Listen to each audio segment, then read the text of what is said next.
Kantar has researched and shown that by 2030, more than half of all consumers are going to be what they call eco-consumers. So these are people that when they're going to make purchases, they're specifically thinking about the ESG implications of the businesses they're working for.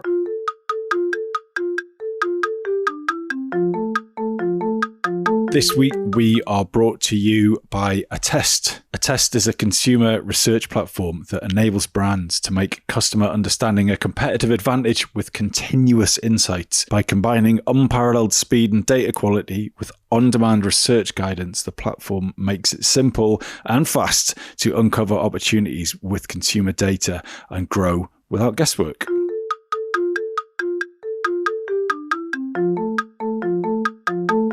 Hello and welcome to the Shiny New Object podcast. My name is Tom Ollerton. I'm the founder of Automated Creative, and this is a weekly show where I have the pleasure and the privilege of interviewing some of our industry's leaders about what they think the future of the industry has in store for us. And this week I'm on a call with Austin Roebuck, who is Customer Communications and Sustainability at the Coca-Cola Company. Austin, for anyone who doesn't know you, can you give us a bit of a background on who you are and what you do? Hey, Tom, thanks for having me. It's so great to be with you. Big fan of the show. Yeah, so my background, I actually came out of university thinking I was going to work in politics. And what I realized really quickly was that it wasn't so much like the TV show House of Cards, and it was a lot more like a sort of school cafeteria food fight, and that wasn't for me long term. So I got a weird opportunity to go do government relations at a major corporation, Yamaha Motor Corporation. And for whatever reason, they situated their government relations department within their marketing department. And I've thought on that a lot of times, how that happened, but I'm so glad it did because it opened up a lot of doors for me. So for a while, I was sort of this government relations, you can almost think lobbying type person. But over time, I was able to take on new responsibilities, and I was really able to branch out into that marketing world. And I realized a lot of these sort of values that we have in marketing of making your stakeholders feel special and heard and messaged to in just the right ways. I learned those skills in government relations and I was able to apply them to marketing. And so I fell in love with the world of marketing and really marketing communications. And the last bit of the story is that I've always been a huge Coca-Cola fan. My dad was a Coca-Cola glass bottle collector before I was born. So since I was a little kid, I just thought Coca-Cola was cool. We had Coca-Cola stuff in my house. And one day, sort of the recruiter reaches out and I get an opportunity to go apply my skills at Coke. And that's how I got to where I am today. Wow, man. We haven't had a story, a backstory, an origin story that talks about Coke and politics before. So in that career, what has been that new belief or behavior that has had a big impact on your work life and your career? Yeah. So, coming from that sort of political mindset, it's really easy to transpose that to sort of the corporate world and to start seeing everything through a lens of office politics and sort of leveraging to get toward your place in your career that you want to go to.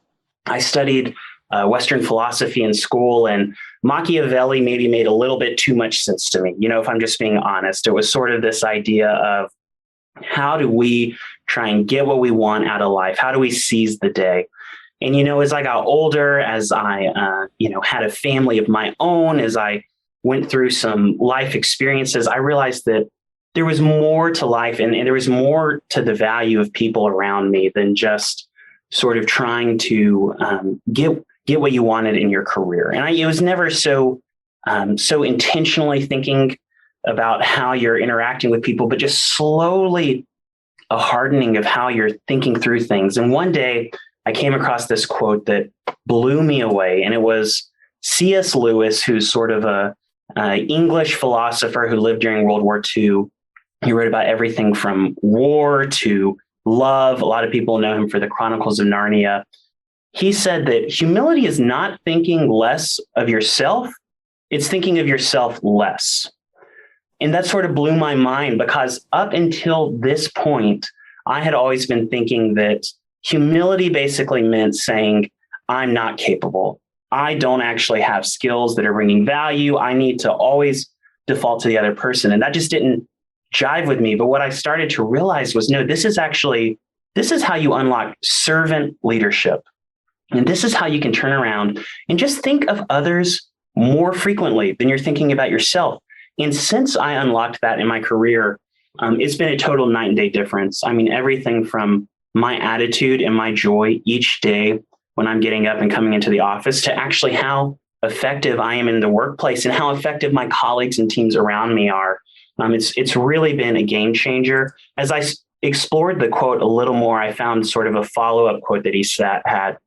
And he said basically that if you meet a humble man, he will not be what most people call humble nowadays. He will not be a sort of greasy, smarmy person who is always telling you that, of course, he is a nobody. Probably all you will think about him is that he seemed a cheerful, intelligent chap who took a real interest in what you had to say. If you do dislike him, it will be because you feel a little envious of anyone who seems to enjoy life so easily. He won't be thinking about humility. He will not be thinking about himself at all. And I really think that's sort of a secret to happiness in life and career success that has just totally reframed my worldview over the last several years.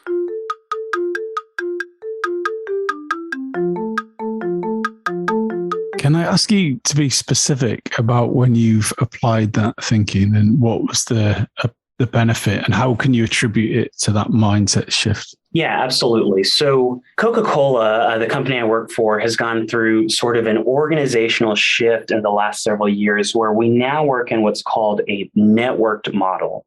And so the value of a networked model is that it's less focused on sort of hierarchy and matrix and more on bringing the right people together at any given moment to have an impact.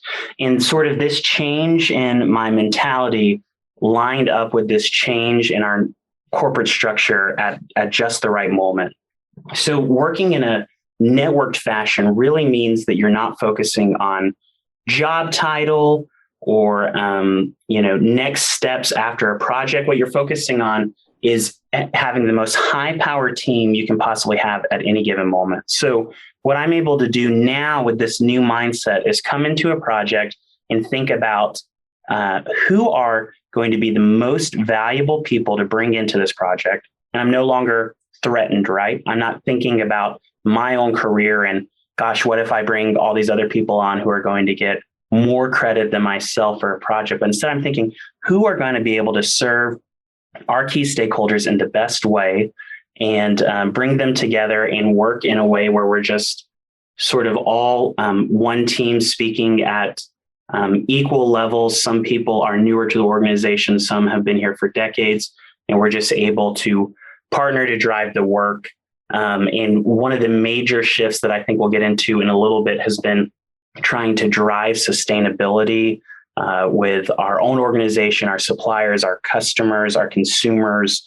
And I don't think that a non-networked way of working can really achieve that. But if you come in and you're thinking of others as more important than yourself, you're able to unlock a lot of potential and hear ideas in new ways that maybe otherwise you would have been resistant to. Well, it's a lovely quote and thanks for bringing that to life. So I need you to move on away from philosophy a little and more practical now. So what I'd like to know is, what is the marketing tip that you share most often and find yourself saying on regular intervals that made an impact on your career and others? Yeah, I think that the main tip that's changed my work life has been that what gets measured gets done. That's something we've heard a lot, but often it's framed as if creativity is one side of the spectrum and measurement is the other side of the spectrum. And instead, this is saying that what gets measured fuels creativity.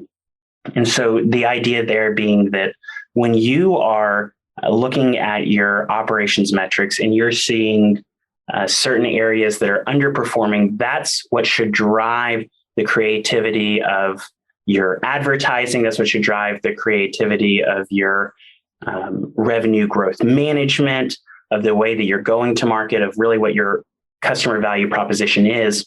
And that's actually what can fuel the creativity, as opposed to seeing them as sort of a hampering of how you can drive change.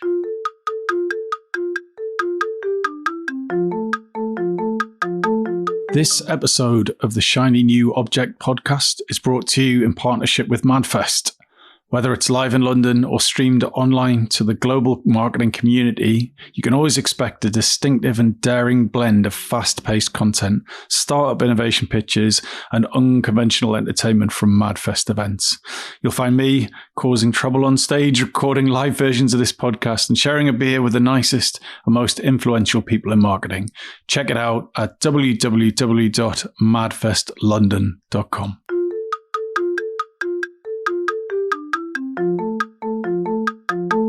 So we're roughly at the halfway stage now. So what we're going to do is move on to your shiny new objects. So what is your shiny new object? How would you describe it? And why do you think it represents the future of the industry? Yeah, so my shiny new object is really ESG. It goes by a lot of different names. It can be corporate social responsibility. It can just be sustainability. But ESG really is the concept of environment, society, and governance, and how those three interplay to really make a responsible business. And I think this is the future of our industry because Kantar has researched and shown that by 2030, more than half of all consumers are going to be what they call eco-consumers. So these are people that when they're going to make purchases, they're specifically thinking about the ESG implications of the businesses they're working for. So for those who aren't familiar, the E is environment, and that's thinking through things like minimizing the waste that your company or products are producing, climate impact, responsible sourcing of inputs, responsible transportation of finished goods, deforestation, water pollution, things like that. The society element is around job creation, foundation giving, diversity and inclusion, the training and development of your own employees, respecting privacy, respecting human rights. And then the governance is really about having the auditing and accountability capabilities in position to make sure that your corporation is living this out, stuff like anti-bribery and transparency best practices. And then even if you really want to get deep into the weeds, it can be tying senior executive compensation to ESG performance. So one thing I'm really curious about is the Kantar fact that by 2030 we're all going to be, what was the phrase? Was it sustainable shoppers, or what was the phrase you used? Sorry. But what was the phrase you used? Yeah, it's called eco-consumers. And this is from a report that Kantar did called Who Cares Who Does? And they really, at a global level across many markets, looked into what is driving consumer behavior. And they learned that concern for the environment is a huge element that's emerging in consumer purchase intent. And they estimate that over half of all consumers are going to be active, eco-consumers by 2030. So the question I have is that, is this going to be conscious, or is this going to be table stakes? Yeah, so I think that consumers are going to gradually find themselves moving into this way of thinking. The idea being that this is the future. I was speaking to a senior level executive at a company that all of your listeners would be familiar with recently, and he said, look, we're not going to do sustainability just because it's what everybody else is doing. We'll only do it if it's what makes sense for our business. And at first I thought, okay, that's kind of like saying we're only going to make money. We're not going to try and make money just because everyone else is trying to make money, because this really is the future. But then I thought more deeply on his point, and he's right. You don't do sustainability. You don't do just ESG just like everyone else does it. It's not a cookie cutter thing. It's something you want to actually incorporate into your brand edge and something to differentiate you in the marketplace. So the way consumers are going to kind of start seeing this is, one, it's going to be something that leading brands are just doing, and it's going to become sort of secondhand, that it's something they're experiencing in the marketplace. Two, when you think about, for example, fast moving consumer goods, retailers are going to actually start prizing sustainability in their retail space. They're going to start giving favorable positioning in the grocery store and in their advertising to these more sustainable brands. And so consumers are going to get to where this is just sort of a standard expectation. And then the final area would be ESG is an area where government is paying attention, and government can even drive change at times. So as that conversation continues to move forward, more brands are going to sort of have their hand even forced to pay close attention to ESG.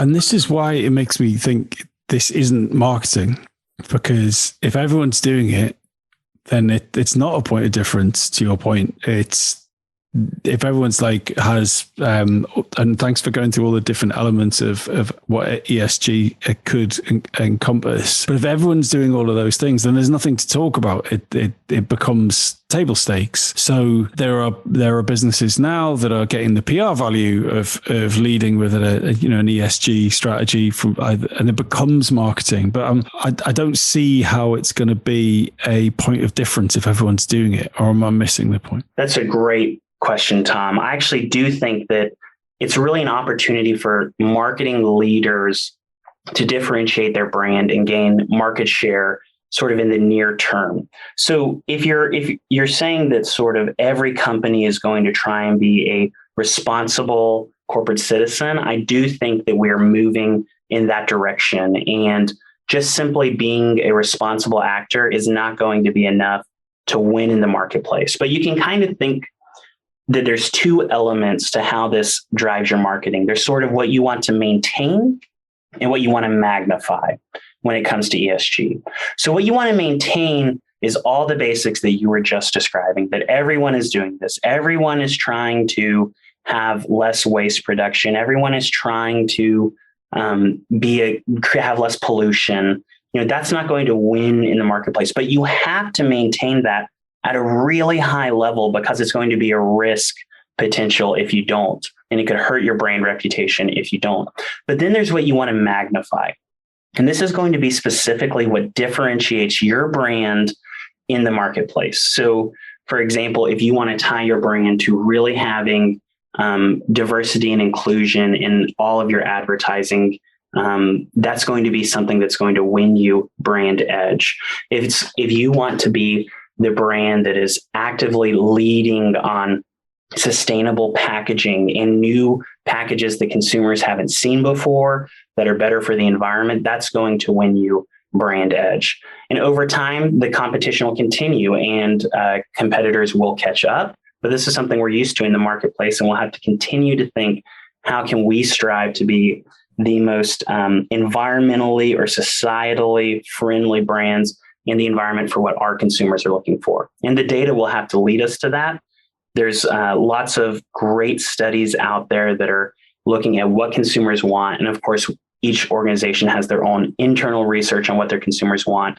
Really finding this nexus of ESG and what your consumers are looking for, and bringing that to life in the marketplace in a way that surprises and delights them is going to have positive benefits to the marketing results you're looking for, like driving purchase intent. So I was sat in a bar a couple of months ago, and it was in a bar that was run by the beer company Brewdog. I don't know how familiar you are with these guys, but sort of very innovative brewer, sort of the last 20 years in the UK. And all over the menu, talking about the fact there's a Brewdog Forest, and how the fact that they are net carbon positive, right?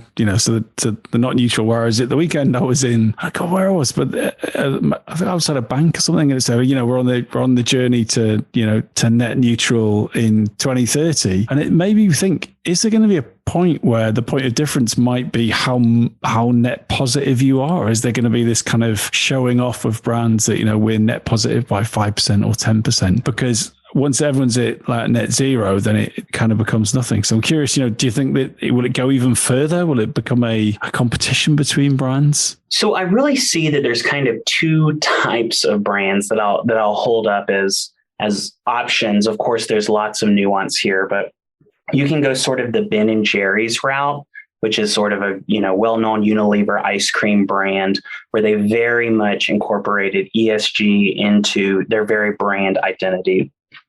or you can go kind of more the Microsoft route. Now, when you think of Microsoft, ESG is probably not the very first thing you think of, but they are really transforming their business model to where they're actually bringing products to the marketplace.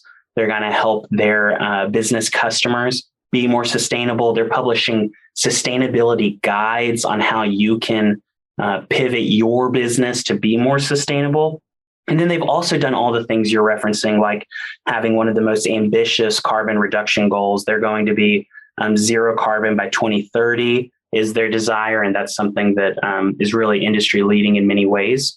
So I think those are the two options that brands can go on. So yes, some brands will try and go, well, we're 10% higher, carbon reduction than the next brand. But I don't know that that's what is really going to resonate for the consumers. Maybe for certain products that's right for them. Maybe for a brewery, for example, that would be a good fit.